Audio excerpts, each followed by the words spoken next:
Luz Biminda, nasaan na ang sandals ko? Bakit parang ang tagal mo? Malumanay ngunit may bahid ng pagkadismayang tanong ni Bituin sa kanyang nakababatang kapatid.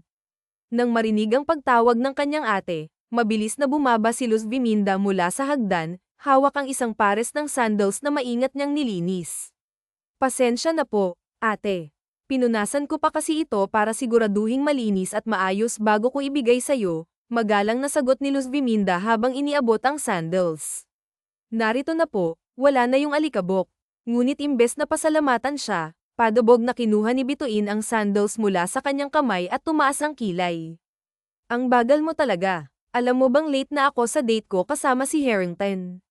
Hindi mo naman siguro maiintindihan kung gaano kahalaga ito sa akin dahil wala namang nagkakagusto sa'yo.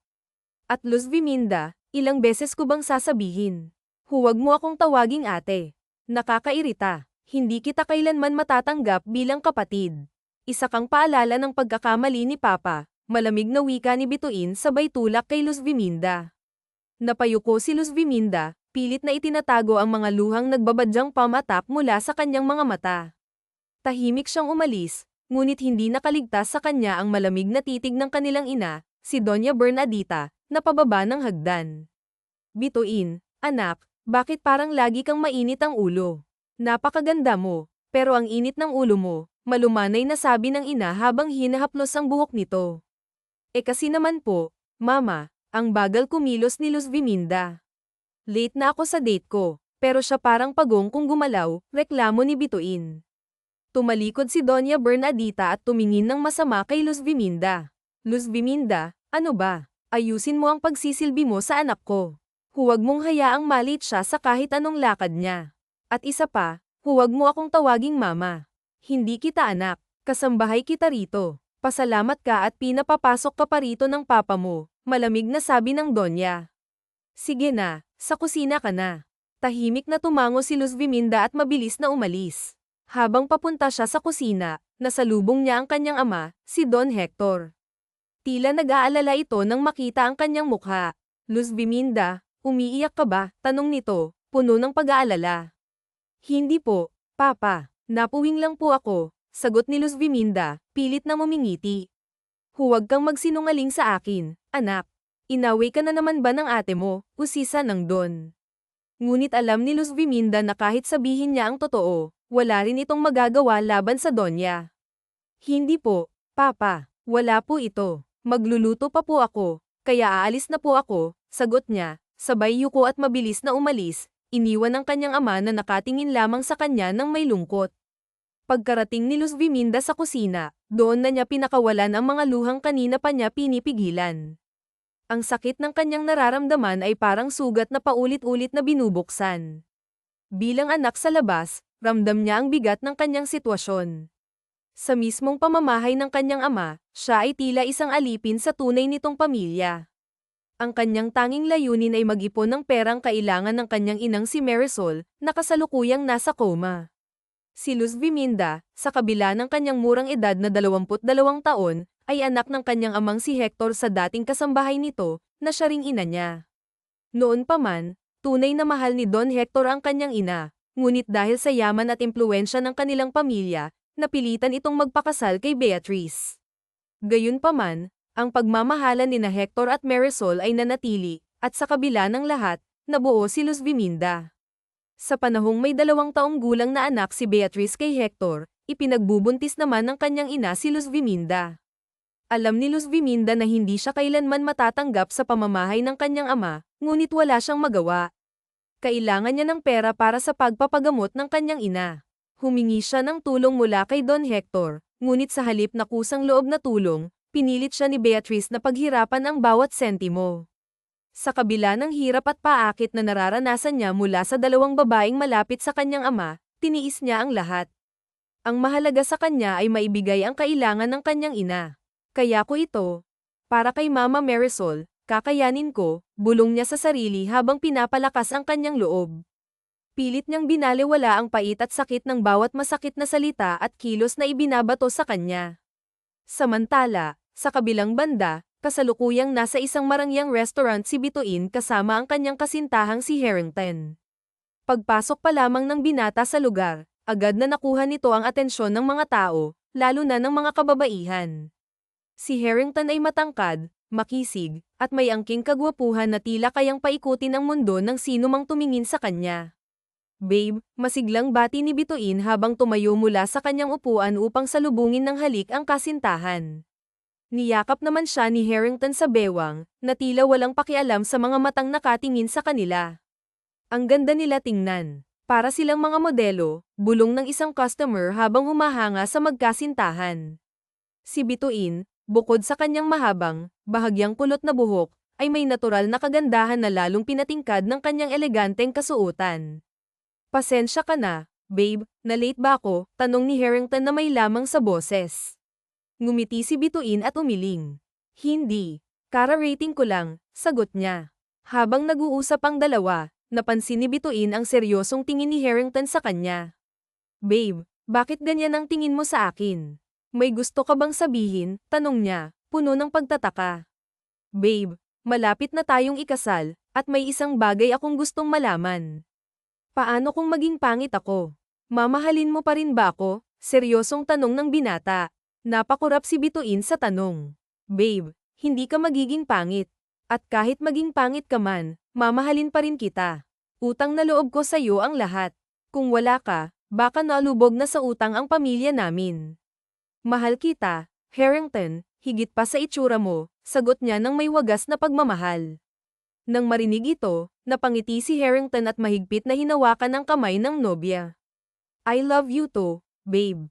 Pangako, mamumuhay ka bilang isang reyna habang kasama mo ako, saad niya habang hinahalikan ng kamay ni Bituin. Pagkatapos ng kanilang hapunan, dinala ni Harrington si Bituin sa isang lugar na may nakapiring ang kanyang mga mata. Nang alisin ang piring, namangha si Bituin sa kanyang nakita. Wow, ang ganda dito. Is this your new condo? Tanong niya. No, babe. Binili ko ito para sa'yo, sagot ni Harrington. Napanganga si Bituin sa tuwa. Talaga, akin ito. Babe, thank you, paulit-ulit niyang sabi habang niyayakap ang nobyo. Ngunit sa kabila ng kasiyahan, isang trahedya ang sumunod. Nasunog ang kondo ni Bituin, at natagpuan siya ni Harrington sa loob, walang malay. Sa kabila ng panganib, sinuong ni Harrington ang apoy upang mailigtas ang nobya. Subalit, isang bahagi ng gusali ang bumagsak, dahilan upang maipit siya sa loob. Sir, sigaw ng bumbero mula sa labas ng silid, nag-aalalang sinusubukang tawagin si Harrington. Sa kabila ng lahat, ang tanging iniisip ng binata ay ang kaligtasan ng kanyang kasintahan. Please, save her. Save my fiancé, buong pagmamakaawa niyang sigaw, habang unti-unting nawawalan ng malay. Simula nang mangyari ang sunog, hindi na nakatanggap ng anumang balita si Bituin tungkol sa kalagayan ng kanyang fiancé. Ilang beses na siyang bumalik sa mansyon ng pamilya ni Harrington, ngunit mahigpit na ipinagbabawal ng mga magulang nito ang sinumang bisita, kabilang na siya. Sa labis na pag-aalala, inutusan ni Bituin ang kanyang ina na makiusap sa ina ni Harrington. Habang naghihintay ng balita, hindi mapakali si Bituin. Bituin, anak, tawag ni Beatrice habang nagmamadaling pumasok sa bahay. Agad na sinalubong siya ng dalaga. Ma, kumusta? May balita ka na ba? How is my Harrington? Kumusta ang fiancé ko? Sunod-sunod nitong tanong habang hawak ang mga kamay ng ina. Kalma lang, anak. Maupo muna tayo bago ko sabihin ang lahat, sagot ng ina, pilit na pinapakalma ang anak. Nang makaupo na sila, malumanay na sinabi ni Beatrice, anak, hindi maganda ang balita ko sa'yo. Ma, huwag ka nang magpaligoy-ligoy pa. Sabihin mo na, please, pakiusap ni Bituin, puno ng kaba. Harrington ay buhay, ngunit, hindi na siya ang Harrington na kilala mo, sagot ng ina, na nagdulot ng pagkalito kay Bituin. Anong ibig mong sabihin, ma? Nasira ang mukha ni Harrington dahil sa sunog. Nang makita ko siya kanina, may maskara siyang suot. Hindi ko nakita ang mukha niya, ngunit sinabi ng kanyang ina na lubos na nasira ang kanyang itsura, paliwanag ni Beatrice, na ikinagulat ni Bituin. Hindi ako naniniwala, ma. Hindi pwedeng mangyari yan, sagot ni Bituin, ngunit halata ang pag-aalala sa kanyang boses. Hindi ang kalagayan ni Harrington ang una niyang inisip kundi ang itsura nito. Anak, totoo ang sinasabi ko. Hindi na siya ang dating Harrington na gwapo at mayaman. Bukod sa nasira ang kanyang mukha, inalisa na rin siya ng kanyang mga magulang ng karapatan sa kumpanya. Wala na siyang yaman, at ang sabi pa ng kanyang pamilya, wala na siyang mukhang maipapakita sa publiko. Ma, paano na ako kung wala na ang lahat sa kanya? Hindi ko alam kung kaya ko pang manatili sa kanya, sagot ni Bituin, halatang nalilito at naguguluhan. Sa kabila ng lahat, nagdesisyon si Bituin na puntahan si Harrington. Pagdating niya sa mansyon, sinalubong siya ng ina ni Harrington. Nasa silid niya si Harrington. Pwede mo siyang puntahan, sabi nito. Nang buksan ni Bituin ang pintuan ng silid, nakita niya si Harrington na nakaupo sa kama, suot ang maskara. Napalunok siya ng laway habang tinitingnan ang mga bakas ng sunog sa mga kamay nito. Bituin, ngayong nakita mo na ako, mahal mo pa rin ba ako? Seryosong tanong ni Harrington, puno ng pag-asa sa sagot ng kasintahan. I don't know, sagot ni Bituin, halatang nag-aalangan. Siguro kailangan kong makita ang mukha mo bago ako makapagdesisyon, dagdag niya, na ikinadismaya ni Harrington. My face, tanong ni Harrington, halatang nasaktan. Hindi mo ba ako kamustahin muna? Hindi mo ba ako tatanungin kung kumusta na ako matapos ang lahat ng nangyari? Yeah, pero syempre kailangan kong makita ang mukha mo. Hindi naman ako pwedeng maglakad sa tabi ng isang taong. Hindi nito natapos ang sinabi. Iniabot ni Harrington ng isang litrato sa kanya. Nang makita ang larawan, nanlaki ang mga mata ni Bituin. Sino to? Sino ang halimaw na to? Harrington, tanong niya, halatang nandidiri. That's me, Bituin. Ako yan ngayon. Sabihin mo sa akin, mahal mo pa rin ba ako kahit ganito na ang itsura ko? Tanong ni Harrington, puno ng lungkot. Of course not, mabilis na sagot ni Bituin. Sa sagot na iyon, napayuko si Harrington, puno ng sakit at pagkabigo. Ang babaeng minahal niya ng 3 taon, ang babaeng inialay niya ang lahat, ay hindi pala tunay na nagmamahal sa kanya. Kay Luz Biminda at inilahad nito ang litrato ng anak. He is my son. Are you sure na gusto mong magpakasal sa kanya? Tanong nito sa kanya, at isang kurot sa tagiliran ang iginawad ni Beatrice sa kanya hudyat na hindi siya pwedeng humindi. Opo, magpapakasal po ako, walang atubili niyang sagot, at dahil doon ay hindi makapaniwala si Doña Graciela sa mabilisang sagot ng dalaga. Mabibilang lang sa daliri ang mga babaeng may wagas na puso at kayang magpakasal sa isang pangit. Habang si Luz Biminda naman ay wala siyang pakialam kung sino ang pakakasalan niya, ang tanging mahalaga sa kanya ay ang ina niya. Nang matapos ang pag-uusap ay dinala ni Doña Graciela ang dalaga sa mansyon. Luz Biminda, right? Opo, Doña. Okay, Luz Biminda, hindi mo muna pwedeng makita ang magiging asawa mo, at sa araw na ng kasal bago mo siya pwedeng makita. Bawal umatras, Luz Biminda. Pumayag kang maging substitute ni Bituin, at kailangan mong panindigan ang desisyon mong ito. Feel at home sa bahay na ito, and live like it's yours, saad ng Donya sa kanya, at pinaalalahan siya nito sa isang katulong para sa kanyang magiging kwarto. Ang buhay ni Luz Biminda sa bagong bahay ay biglang nag-iba. Halos prinsesa siya kung ituring ng karamihan, ngunit hindi siya sanay sa mga yun. Hanggang sa sumapit na ang araw ng kanyang kasal kay Harrington. Kasalukuyang inaayusan ngayon si Luz Biminda ng kanyang make-up. Nang matapos ay sumulpot ang kanyang kapatid sa kanyang silid. How is my sister? Mapaglaro nitong wika sa natatawang tinig. How does it feel marrying an ugly man, Luz Biminda? A useless and faceless man. Ang saya, hindi ba? Okay, na yan, at least nabigyan ka ng magiging asawa at hindi mo na kailangang maging manang. Yun nga lang daig mo pa ang nakapang-asawa ng unggoy. Pangi-insulto nito sa kanya. Ate, wala akong pakialam kung anong sasabihin mo sa akin. Basta't pagkatapos kong magpakasal, ibigay nyo sa akin ang nararapat, aniya rito't nabaling ang kanyang atensyon sa isang kasambahay na kabubuan. Ma'am Luz Biminda, hinihintay ka na po ng bridal car sa labas, saad nito sa kanya at iniwan ang kanyang kapatid. Pagkarating sa simbahan, halos hindi makapaniwala si Luz Biminda sa kanyang nakikita at naririnig. Sinasabi ng lahat na walang yaman ang kanyang magiging asawa, pero napakaingay ng kasal, ngunit ang mga tao sa paligid ay mapanghamak. Lahat ng mga ito ay pinagtatawanan siya. Lahat ay tinatawag siyang ang kawawa sa pagpapakasal sa isang pangit na binata na walang nagawa kundi ang magtago sa likod ng maskara. Ang puso ni Luz Viminda ay napuno ng awa sa kanyang sarili, ngunit higit siyang naaawa sa kanyang magiging asawa sa samot-saring panghahamak ang kanyang naririnig para rito. Mabilis na nagumpisa ang kasalan, at sa harap ng altar ay pinakasalan niya ang lalaking nakamaskara. Nang matapos ang kasal, dumiretso ang dalawa sa isang bahay na hindi kalakihan. Okay ka lang ba sa bahay na ito, Luz Viminda?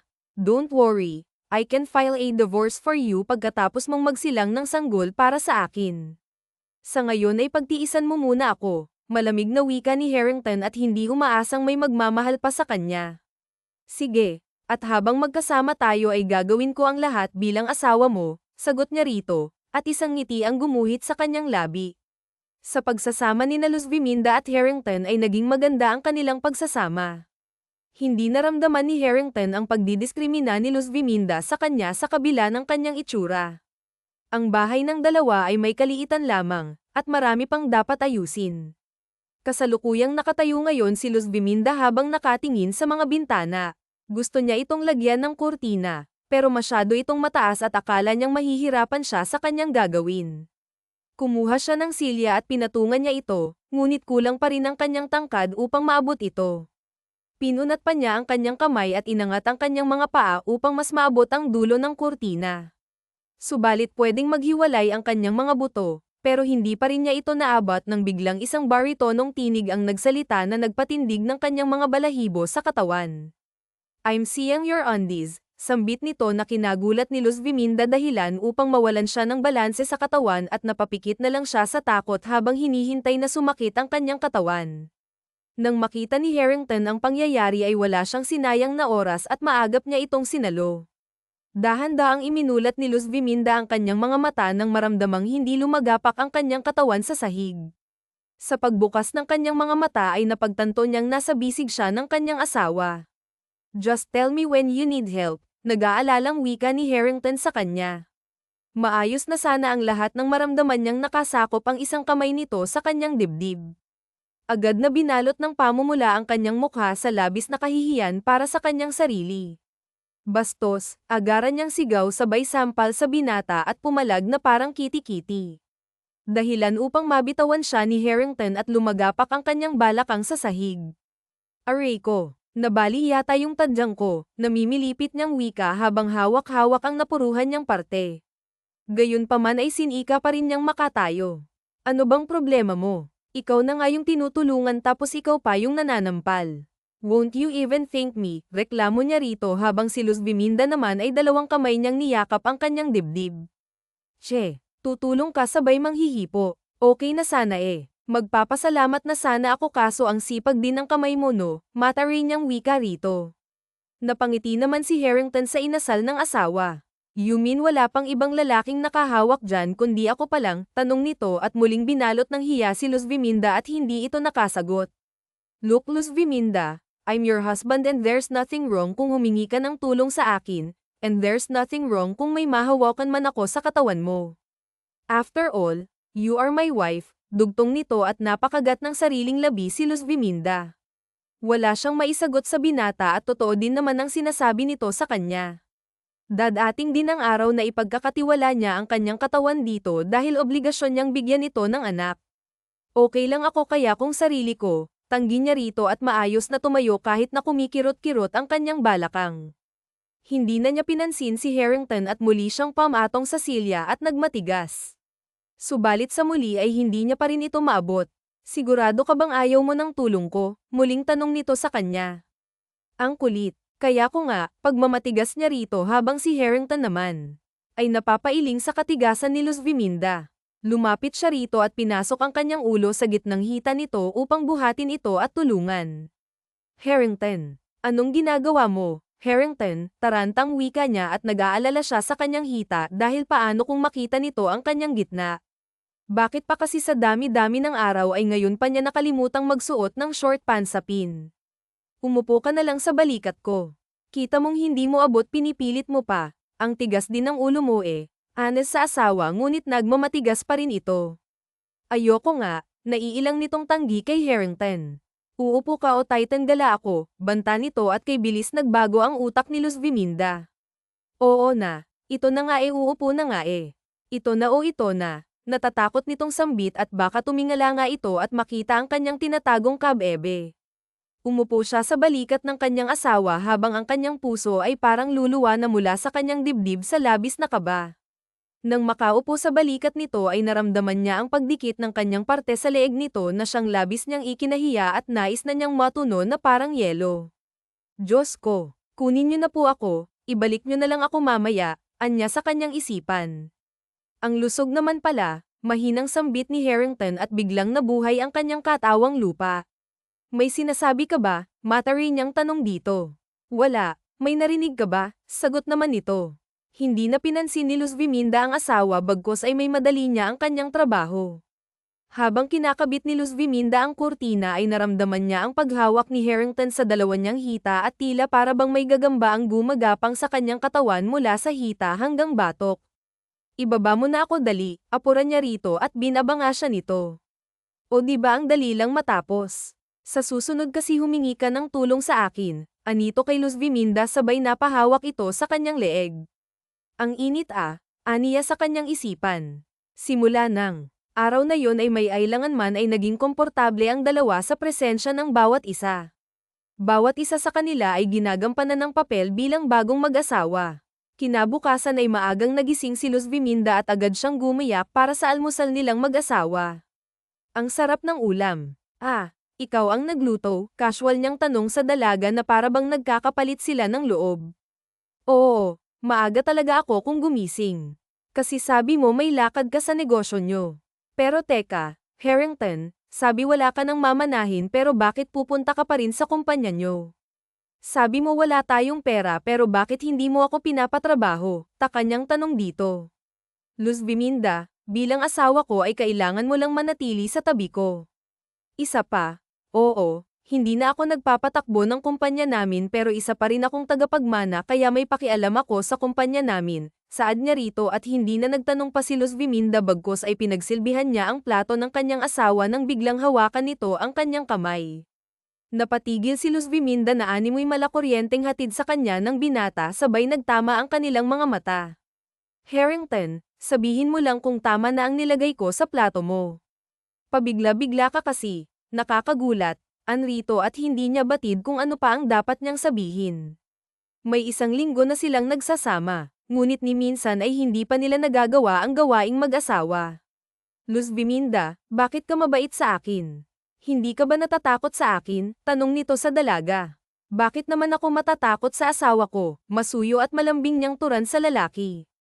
Mabait si Harrington sa kanya at magalang. Sa panahon na kasama niya ito ay binigyan niya ito ng respeto at pagmamahal kahit na panandalian lamang ang kanilang pagsasama. Sa oras na mabigyan niya ng anak si Harrington ay tapos na ang kanyang tungkulin. Liar, mariing salungat ni Harrington sa kanya. You were only acting, Luz Viminda. Kagaya ka rin niya. Katulad ka rin nila, dugtong nito. Nang makita ang puot at galit sa mga mata ni Harrington ay nakaramdam ng lungkot si Luz Viminda. Sa mga mata nito ay nakikitaan niya ito ng pagdadalamhati. Marahan niyang ginagap ang kamay nito at naramdaman niya ang pagluwag ng pagkakahawak nito sa kanyang kamay. Harrington, ako ay ako, sila ay sila. Alam kong may masakit kang pinagdaanan noon at wala akong balak na dagdagan yun. Isa lang ang masasabi ko, Harrington, aalagaan kita at mamahalin kita hanggang sa hindi mo na ako kailangan, anrito. Sa mga katagang iyon ay napukaw ang puso ni Harrington. Napagtanto niyang si Luz Viminda ay iba sa mga naunang babae sa buhay niya, matapos magsalo, ay umalis ang dalawa sa kanilang pamamahay upang magtungo sa kani-kanilang pupuntahan. Kasalukuyang nasa pamamahay ngayon ni Doña Bernadita si Luz Viminda upang singilin ang kanilang naging kasunduan. Ma'am Beatrice, nandito na po ako upang kunin ang perang napagkasunduan natin, magalang niyang wika rito. At pinagtaasan lang siya nito ng kilay. Anong pera? Wala akong natatandaan na may kasunduan tayo, Luz Viminda, anito na parang wala itong alam. Anong wala? Sabi niyo, kapag nagpakasal ako kay Hades, ay ibibigay niyo sa akin ang perang pambayad sa ospital. Ma'am Beatrice, nangako ka, halos magmakaawa niyang sambit rito, pero inisihan lang siya nito. I'm sorry, pero wala akong natatandaan na nagkaroon tayo ng kasunduan. Tanggi nito sa kanya sabay talikod. Hindi matanggap ni Luz Viminda na basta na lamang kinalimutan ni Beatrice ang kanilang kasunduan, dahilan upang marahas niya itong hawakan sa braso. Ma'am Beatrice, nangako ka po sa akin. Ibigay niyo sa akin ang perang kailangan ko, aniya rito at hindi nagustuhan ng Donya ang pagkakahawak ni Luz Viminda sa kanya. Bastos ka, galit nitong saad sa dalaga sabay malakas itong sinampal. Anong karapatan ng anak sa labas na hawakan ako? Wala kang karapatan hawakan kahit konting balat sa katawan ko. Luz Viminda, wala kang pera sa akin at wala kang mapapala. Umalis ka na, Luz Viminda. Alis, pagtatabuyan ito sa kanya. Wala namang nagawa si Luz Viminda kundi lisanin ang pamamahay nito habang nanlulumo ang kanyang puso. Akala niya ay nalutas na ang kanyang problema, ngunit hindi pa pala. Luz Viminda, ang tagal mong bumalik. Saan ka ba nagpunta? Usisa ni Hades nang makita ang kanyang asawa na malumbay at tila wala ito sa saktong mood. Wala, may pinuntahan lang ako. Gusto mo ba ng merienda? Sagot nito sa kanya at akmang tatalikod si Luz Viminda nang mapansin ang pasa sa gilid ng leeg nito. Wait, pigil niya rito at agad na hinawakan ito sa mukha. Who did this to you? Bakit ka may pasa? Who hurt you? Luz Viminda, nag-aalala nitong tanong sa asawa. Wala ito, nabangga lang ako kanina kaya nagkapasa ako. Huwag ka nang mag-alala, ayos lang ako. Pagsisinungaling niya rito at kinuha ang kanyang mukha mula rito at agad na tinungo ang kusina upang gumawa ng merienda para sa asawa. Kinabukasan ay muli na namang umalis si Hades para sa kanilang kumpanya, ngunit ang pasa sa mukha ng kanyang asawa ay hindi nagpatahimik sa kanya. Batid niyang may ibang sanhi ang pasa nito at hindi maganda ang kutob niya. Bago nilisan ang pamamahay ay tinawagan ni Hades ang isa niyang tauhan. Make sure to keep an eye on her. Sabihin mo lahat sa akin kung saan siya pupunta at kung ano ang gagawin niya, maliwanag ba? Sambit niya sa kanyang tauhan bago nilisan ang pamamahay nila ni Luz Viminda. Copy, Big Boss, saad ng tauhan sa kabilang linya. Habang si Luz Viminda naman ay pumunta sa isang shop kung saan lahat ng mga sapatos ay nagkakahalaga ng milyon. Mahilig siya sa mga sandals at pangarap niya ang maging sikat na designer. Wala siyang balak bumili at tanging mga mata lang niyang nabubusog sa naggagandahang mga sandals. Sa gitna ng kanyang pag-e-enjoy ay isang tinig ang bumulabog sa kanya. Oh, nandito pala ang asawa ng pangit. Bibili ka ba? Saan dyan ang gusto mo? Yan ba? Baka afraid na hindi mo kayang bilhin. Wala kang pera asterisk and your husband is powerless. So bakit ka nandito, panghahamak sa kanya ni Bituin? Wala nga akong bibilhin, tama ka. Naaliw lang ako sa mga sandals dito. Pangarap ko pa rin kasing makagawa ng magandang disenyo, magalang pa rin niyang sagot dito. Oh, kawawa ka naman. Anyway, halika, may isang sandals akong nakita doon and I want you to put that sandal sa mga paa ko, anito sa kanya. At walang pakialam, siya nitong Hinayla.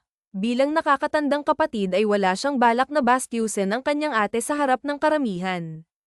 Umupo si Bituin sa malambot na sofa at hinihintay ni Luz Viminda na isuot sa kanya ang mamahaling sandal sa kanyang mga paa. Ma'am, isusukat ko na po ba sa inyo? Magalang na tanong ng sales lady at nginitian ito ni Bituin. Unfortunately, ayokong ikaw magsuot sa akin ng sandals na yan.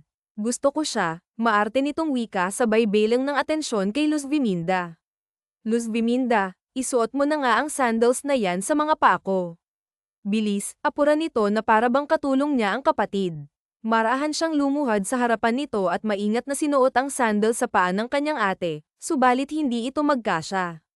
Ah, Aray, ano ba? Galit na wika ni Bituin sabay sinipa si Luz Viminda dahilan upang lumagapak ang puwet ni Luz Viminda sa sahig at aksidenteng napalakas ang pagkakahampas ng sandal sa sahig at nagkaroon ito ng gasgas.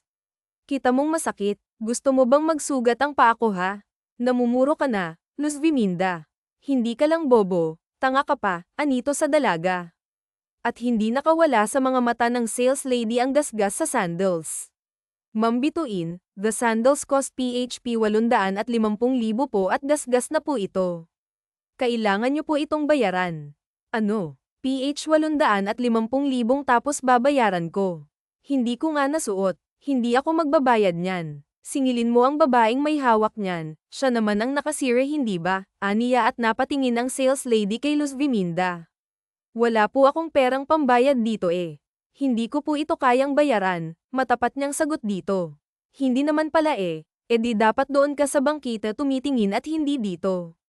Palibhasa pulubi, pangmamaliit sa kanya ni Bituin. Tumayo si Luz Viminda mula sa kanyang pagkakasalampak at inilahad ang sandal sa sales lady. Pasensya ka niya, pero hindi ko kayang bayaran to. Aniya rito nang biglang may isang malapad na kamay ang humawak sa kanyang bewang. I will pay for those sandals, pero ang sandals na iyan ay napakamura para sa asawa ko. Please give me your most expensive sandals and bring it to my wife, saad ng isang tinig at napatingala si Luz Viminda sa lalaking may hawak sa kanya. Habang si Bituin naman ay napapanganga sa kanyang narinig.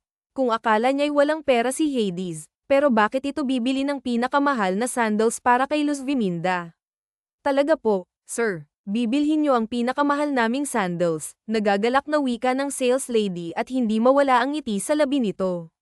Yes, me and my wife will attend a party tonight at gusto kong maging maganda ang asawa ko. Mula ulo hanggang paa, aniya rito at nagmadali ang sales lady sa pagkilos upang kunin ang pinakamahal nilang sandals. Nang makaalis ang sales lady ay kinurot ni Luz Viminda ang tagiliran ng kanyang asawa.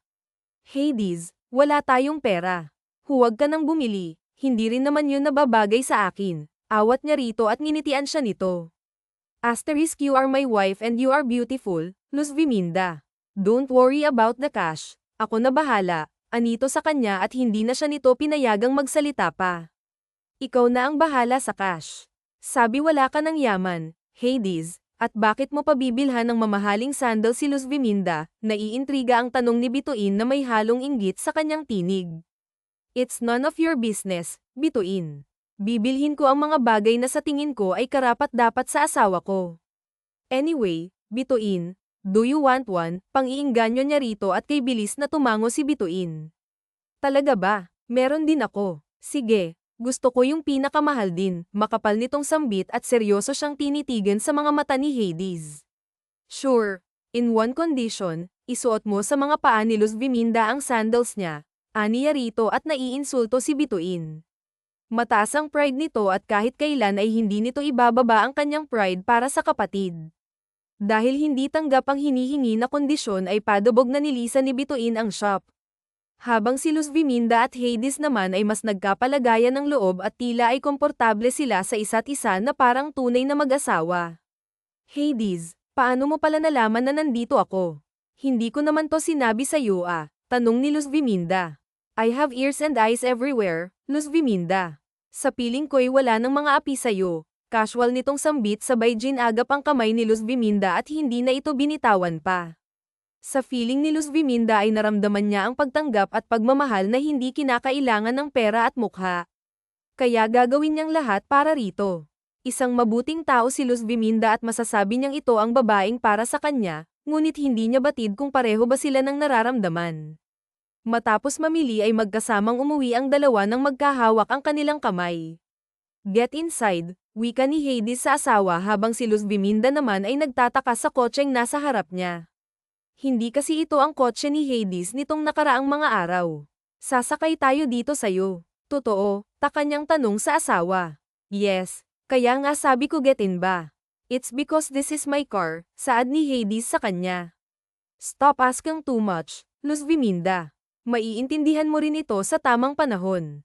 For now, let me treat you better, dugtong niya rito at sumilay ang magandang ngiti sa labi ni Luz Viminda. Keep smiling baby, I always want to see you smile. Mas lalo kang gumaganda, malambing nitong wika sa asawa at ay nalalayan itong makapasok sa loob ng kotse. Lingid sa kaalaman ng dalawa ay nakamasid sa kanila si Bituin at punong-puno ito ng pagtataka. Why does he own that car? At kanina lang ay binili ni Hades si Luz Viminda ng mamahaling sandals. Akala ko ba wala na siyang pera? So why? Nagtataka nitong tanong sa sarili habang ang isipan nito ay nakatuon lamang sa maaaring yaman ni Hades. Nang mawala sa kanyang paningin ng dalawa ay agad siyang umuwi sa kanilang pamamahay upang komprontahin ang kanyang ina. Mom, are you sure na wala ng pera si Hades? Kanina lang bumili siya ng mamahaling sandals para kay Luz Viminda at hindi lang yun, he had a new car, an expensive one. Anito sa ina habang namimilipit pa si Hades. I'm really sure about it, anak. Aba, Ngat pumunta pa dito ang Donya para sabihin ang bagay na yan, sagot nito at padabog na napamewang si Bituin. Then how does it happen, Mom?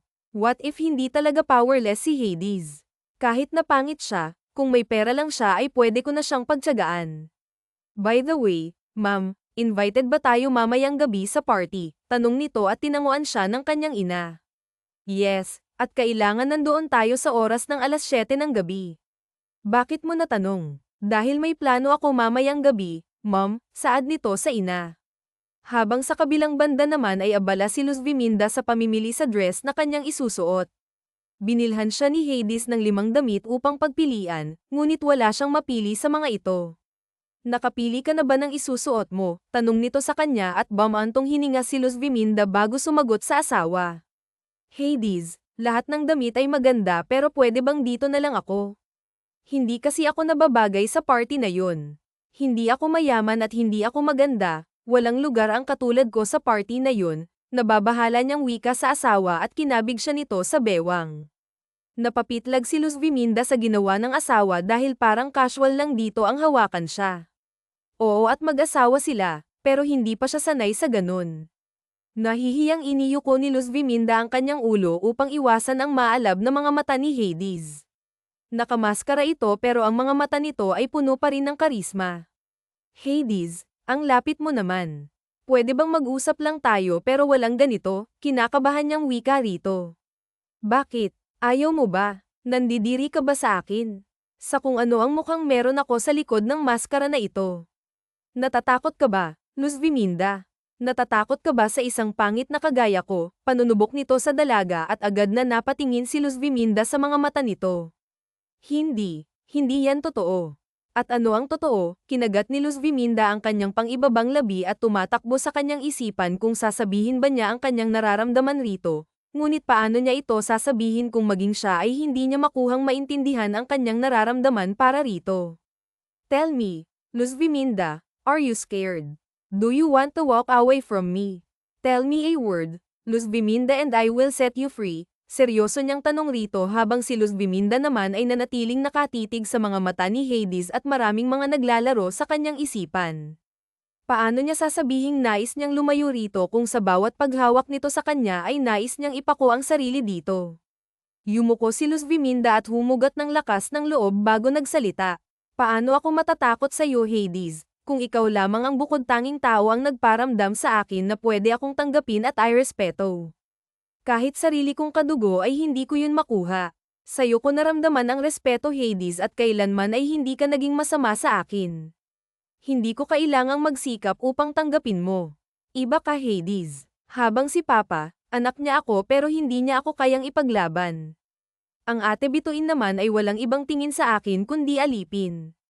Kaya sabihin mo sa akin, Hades, paano ako lalayo sa'yo kung sa bawat paghawak mo sa akin ay para akong napapako sa'yo?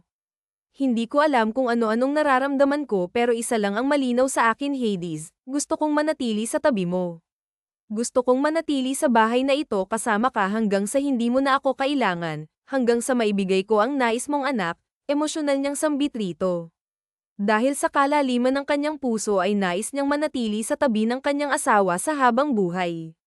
Hinapuhap niya ang maskara nito na animoy gusto niyang makita ang mukha nito sa likod ng maskara. Dahil sa kanyang mga sinasabi ay pinulupot ni Hades ang kanyang 2 kamay sa bewang ng asawa. Luz Viminda, paano kung hindi na darating ang araw na palalayain kita? Paano kung gusto kong manatili ka sa buhay ko? Paano kung gusto kitang maging asawa sa habang buhay? Paano kung gusto ko ay ikaw, saad ni Hades at hindi nakasagot si Luz Viminda. Ang puso niya ay puno ng saya at galak nang marinig ang mga katagang iyon mula sa bibig nito. Hades, sanay akong manatili sa tabi ng iba dahil kailangan lang nila ako. Huwag mo sana akong pasayahin ng panandalian. Ngayon pa lang ay sinasabi ko sa iyo na nandirito lang ako sa tabi mo hanggat kailangan mo pa ako at malaya akong aalis kung ayaw mo na sa akin, kung tapos ka na sa akin, aniya at may konting mga luha ang namumuo sa kanyang mga mata. Hinawakan ni Hades ang mukha ng kanyang asawa at ikinulong ito sa 2 malapad niyang mga palad. Hades, huwag mo akong dalhin sa isang palasyong may kalungkutan sa dulo dahil baka hindi ko kayanin. Sapat na sa akin ang kailanganin lang ako ng iba, dugtong niyang may pait sa kanyang damdamin. Luz Viminda, ikaw ang bukod tanging babaeng nagparamdam sa akin na pwede akong mahalin anuman ang mukha ko, anuman ang estado ko. Hindi ko sinasabi to dahil kailangan lang kita, sinasabi ko sa'yo dahil mahal kita at ang babaeng kagaya mo ay ang ayaw kong mawala sa akin. Naibigay ko ang lahat noon sa maling tao at ibibigay ko ulit ang lahat ng yun sa tamang tao, Luz Viminda, at ikaw yun. Maaari ba ang hinihiling ko? Pwede ko bang angkinin ang puso mo? Pwede ko bang maging buhay ang babaeng kagaya mo, malambing at masuyo itong sambit at mahigpit na yakap ang ginawad nito kay Hades. Labis na masaya ang puso ni Luz Viminda dahil bukod sa kanyang ina ay si Hades pa lang ang ikalawang taong tumanggap sa kanya. Mahigpit din siyang niyakap ng kanyang asawa at tumingala siya rito, kasunod nun ay ang pagtama ng kanilang mga mata at paglapat ng kanilang mga labi sa isa't isa. Ang halik ng bawat isa ay naging malalim at mapaniil, hanggang sa nakadama sila ng init ng kanilang mga katawan. Huli na nang mamalaya ni Luz Viminda na nakapasok na pala ang isang kamay nito sa kanyang maselang parte at naghatid ito ng kakaibang sensasyon sa kanyang katawan. Si Harrington pa lang ang unang lalaki sa buhay niya, at bawat galaw ng kamay nito ay may kakaibang sensasyong dala, hanggang sa nagpatangay na lang siya sa bugso ng laman. Dahan-daang tinanggal ni Harrington ang kanyang sariling damit at bumalandra sa mga mata ni Luz Viminda ang maganda nitong katawan. Hinimas niya ang makisig nitong dibdib at naglakbay ang kanyang mga kamay sa maskara ng asawa. Harrington, nakita mo na ang lahat sa akin, ngunit hindi ko pa nakikita ang lahat sa'yo. Bago ko tuluyang ibigay ang sarili ko sa'yo, pwede bang ipakita mo sa akin ang mukha ng asawa ko? Pakiusap niya rito at nais niyang tanggalin ang maskarang nakabalot sa mukha nito. Do you really want to see my face, Luz Viminda? Kapag nakita mo ba ang mukha ko at kapangitan ko ay mamahalin mo pa rin ba ako? Minahal kita. Ang hindi ko nakikita ang mukha mo, Harrington, at mamahalin kita, ano pa mang itsura mo. Ang akin lang ay gusto kong makita ang itsura ng asawa ko, ang itsura ng taong minamahal ko. Rito at hinalikan siya ni Harrington sa noo. Kasunod noon ay dahan-dahan niyang tinanggal ang maskara sa kanyang mukha. Nang matanggal ang maskara ay lumaki ang mata ni Luz Viminda sa kanyang nakita. Hindi siya makapaniwala na matunghayan ang itsura nito. Ni konting bakas ng sunog sa mukha nito ay wala siyang mahagilap. Ang nilalay at hinahamak ng mga taong pangit ay may likas na kagwapuhan. Hinaplos-haplos niya ang mukha nito at dinama ang balat sa itsura nito. Bakit mo ito nilihim sa lahat? Bakit ka nagpanggap? Tanong ni Luz Viminda. To find true love, Luz Viminda. To find a wife for me, babaeng kayang akong tanggapin sa pinakapangit kong mundo, Luz Viminda. I used to be loved by everyone dahil mayaman ako, dahil meron akong mukha na ganito. Everyone likes me because I'm handsome and rich. Pero nung nagpanggap akong wala ng lahat sa akin ay halos wala na ring rumirespeto at nagmamahal sa akin. But there you are, Luz Viminda. Pinakita mo sa akin kung ano ang tunay na pagmamahal. Pangit man o hindi ay karapat-dapat na mahalin at respetuhan, Luz Viminda. Mahal kita, at wala nang ibang babae para sa akin kundi ikaw lamang. Seryoso at puno ng damdamin nitong sambit at muling siniil ng maalab na halik ang labi nito. Ang gabi ng dalawa ay naging mainit at masaya, kapiling ang isa't isa. Dahil sa nangyari ay naging late ang dalawa sa naturang party, ngunit sinikap pa rin nilang makarating sa party na iyon. Kara-rating pa lang ng dalawa ay agad silang umagaw ng atensyon. Halos lahat ng bibig ng mga kababaihan ay namilog ng muling nasal ayan ang gwapong mukha ni Harrington, habang ang ibang kalalakihan naman ay napapatingin kay Luz Viminda sa taglay nitong ganda. Habang si Bituin naman ay nagtataka kung sino ang pinagtitinginan ng mga tao at nagpa siyang makiusyoso. Laking gulat niya nang makita ang mukha ng kanyang dating nobyo, walang gallows at wala ang bakas ng kapangitan. Harrington, hindi ba't nakakahiya? Bakit parang pinagtitinginan tayo ng lahat? Nahihiyang sambit ni Luz Viminda sa asawa. Huwag kang mangamba, Luz Viminda. You stole this night from everyone, so keep smiling. Anito sa kanya at hinigpitan pa nito ang pagkakahawak sa kamay ng asawa.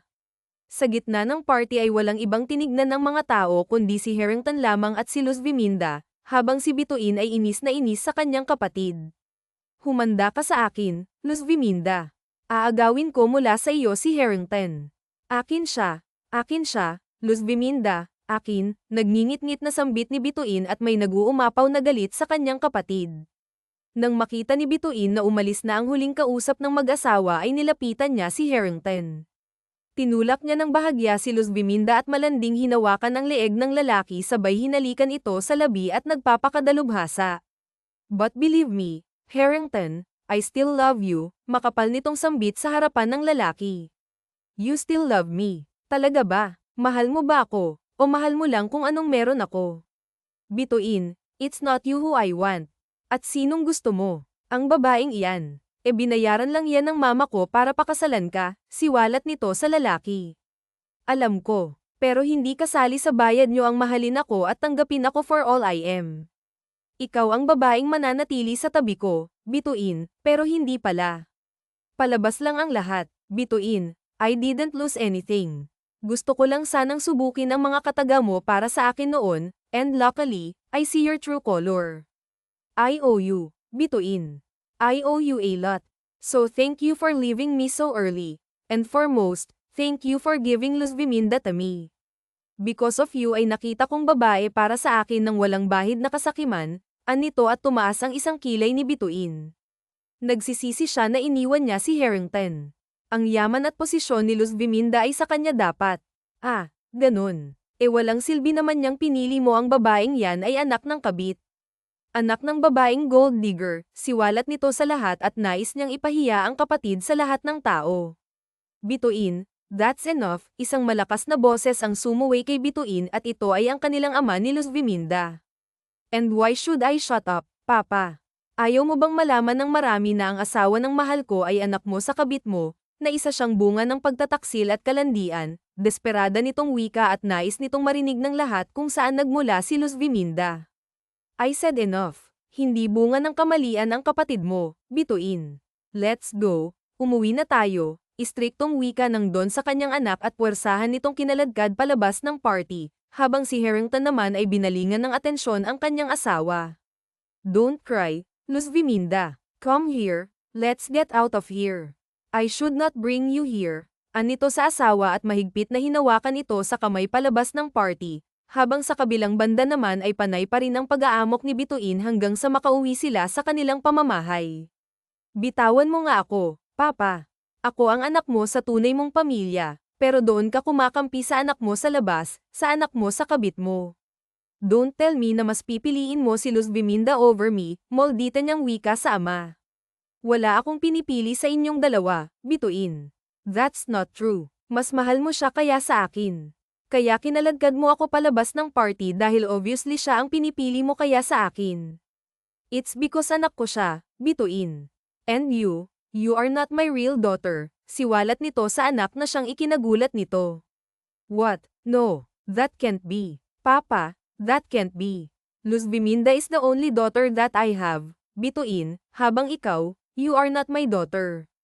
Anak ka ng mama mo sa ibang lalaki. But in order to keep our name clean and respected, I kept the secret, anak. I accepted you and love you like my real daughter. But you are doing too much, Bituin. Sumusobra ka na, saad nito sa anak at bawat katagang binibitawan ng Don ay hindi nakayanan ni Bituin. Nag-walkout ito at nagkulong sa kanyang kwarto at wala itong pinagsisisihan sa lahat ng kanyang ginawa, bagkus ay mas lalong uminit ang kanyang ulo para kay Luz Biminda. Para sa kanya ay inagaw na lahat ni Luz Biminda ang kung ano man ang dapat ay kanya.